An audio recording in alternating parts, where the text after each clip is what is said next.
The Edo State Governor, Godwin Obaseki, says his deputy, Philip Shaibu, is desperate to become the next governor of the state and will explore every possible means to achieve his desperate ambition, including ousting him through a political coup. Obaseki said this during a meeting with the elders and leaders from Isako West, Isako East and Central local government areas of the state, which held in Jatu, Isako West local government area. It is a part of campaigns for the September 2, 2023 local council election.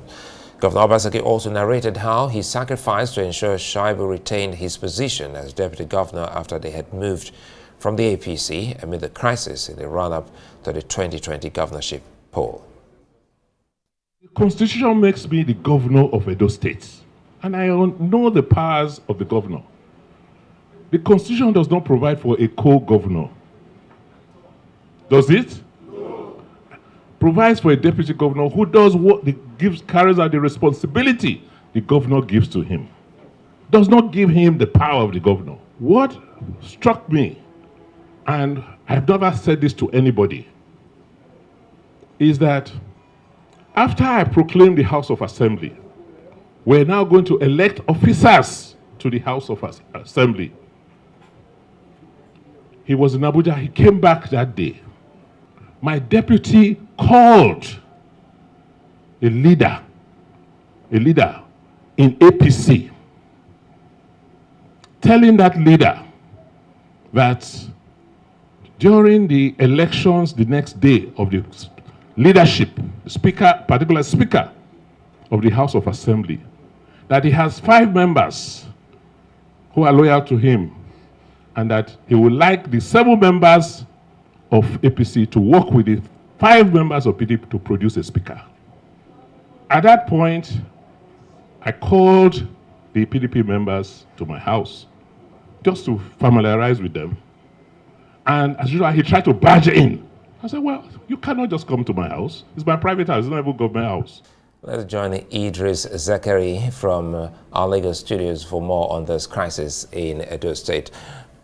Well, Idris, good to see you and thanks for your time. And we've heard the governor, and so far, Phillips hasn't spoken publicly on this.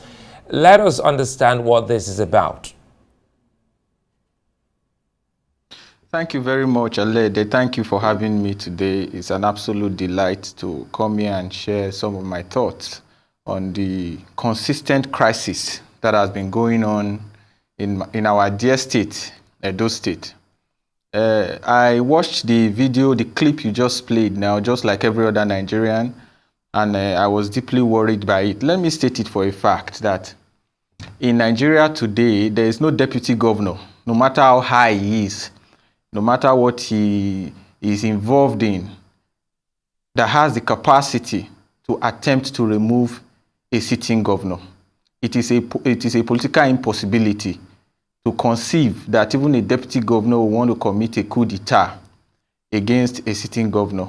Let us even agree, without conceding, that everything that the governor stated in that video is true. Will it not amount to, because he said a lot of things that they discuss in private, and as regards the state affairs, and you know state issues are supposed to be state secrets, will it not amount to a man who begins to narrate the bedroom activities of himself and his wife because the marriage has gone sour? So there is no way this is acceptable, and there is no way this is good. And it becomes double worrisome because it seems that every year there is a crisis in Edo State. And this is thoroughly distracting from governance, because when crisis comes, everybody takes position based on the sentiment that they exhibit. And when that is done, it means that governance takes the back seat. And at the end of the day, it is the people that suffer. That is why some of us are speaking out that it is time for the leadership in Edo State, as represented by the governor, to stop distracting themselves with little issues like this and focus on governance. Edo people are not interested in the conversation between the governor and his deputy. Whatever differences they have, they can settle within themselves. For it to be brought out in public and be discussed like this by a governor, it's something that is very heartbreaking and something that all of us must speak against. So strictly speaking, I think that it is a statement that was unwarranted. Accusing your governor or your deputy governors of treason is something that is very worrisome, and it is now one case too many.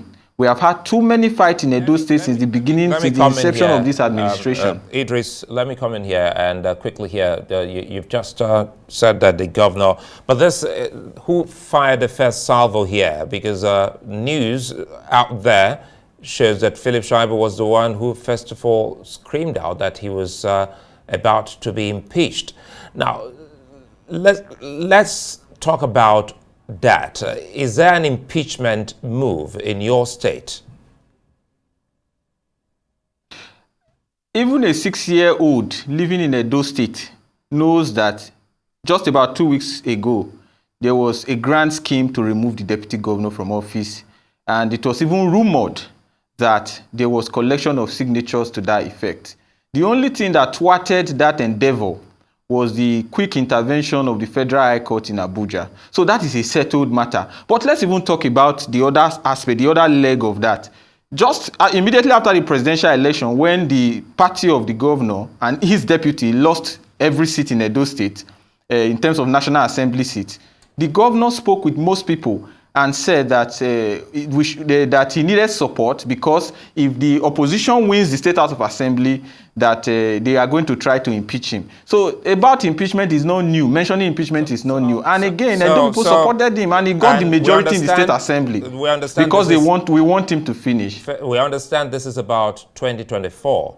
And if this is about 2024, the push that many people from Edo State are asking is that Governor Obaseki is right to have spoken to Phillips on this, knowing full well that the rotational political scheme in Edo State will mean that Edo Central should be producing the next governorship candidate and not going to Edo North, which Philip Shaibu is gunning for.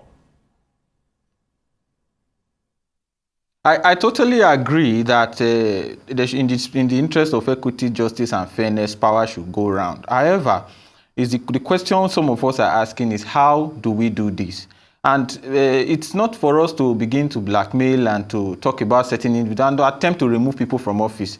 You must also recognize that as we recognize rotational power sharing, as so-called, there is also the constitutional right of every individual, including you and I, to aspire to be governor at any point in time. So that desire to aspire is constitutionally guaranteed. However, if the support, whether Edo people will support you or not, to achieve that desire to be governor is a different kettle of fish. So we should not be distracted by the length and breadth of my conversation is that we should not be distracted by these kind of things. As we speak, if it rains in Benin, you cannot go from Ugbowo to Ring Road.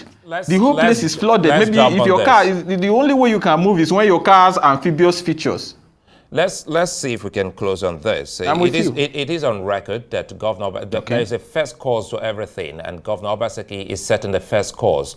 The governor he took over from, Adams Oshiomhole, is from Edo North. He's from Edo South, and quite naturally, it should be the turn of Edo Central, even though the governor has not spoken on that. But Philip Shaibu, we understand, is making moves to take over from Governor Obaseki.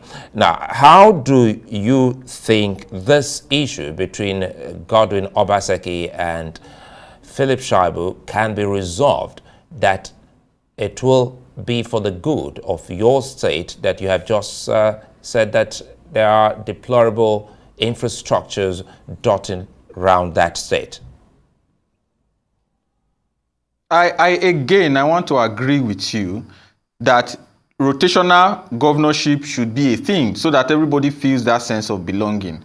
But what I will not agree with is that to deny people their constitutional right to aspire for any office in the land, no matter where they come from. That said, to settle this matter, I think the governor has to be a father of all. The governor cannot be, talking like he's an opposition in his own state. The governor cannot be the victim of circumstances all the time in every issue. He has had numerous fights. There was the one with Yeson Wike, there was the one with Oshiomhole, there was the one with Legacy PDP, there's the one about Actifat. It is one fight too many. It is time for us to concentrate on governance. In all of that, concentrating on the governor, again, I must state this, that the governor is not on the next ballot. In all of those fights, are you saying Philip Shaibu is excused? No, I am not here to excuse Philip Shaibu. I am not a supporter of Philip Shaibu. Why are you making it look like Obaseki is the fighter here when Philip Shaibu has always been with the governor in all these fights you noted?